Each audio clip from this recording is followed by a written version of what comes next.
দীর্ঘ জেরার পর কয়লা পাচার মামলায় ইডির হাতে গ্রেপ্তার হলেন পুলিশের সাব ইন্সপেক্টর মনোরঞ্জন মণ্ডল। বৃহস্পতিবার গভীর রাতে কলকাতার সল্টলেক অবস্থিত সিজিও কমপ্লেক্সে ইডির সামনে হাজির হন এবং তাকে দীর্ঘক্ষণ ধরে জিজ্ঞাসাবাদ করা হয় এবং তারপরেই তাকে গ্রেপ্তার করা হয়।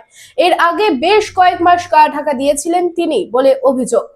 এই কয়লা পাচার মামলায় তার বাড়িতেও তল্লাশি চালানো হয়।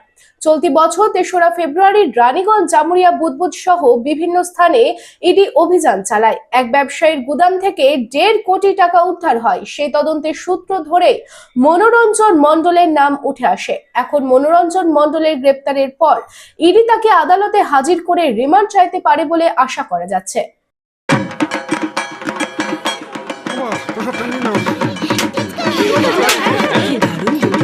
কার চয়েস দেখো, কখন মহিষাসুর।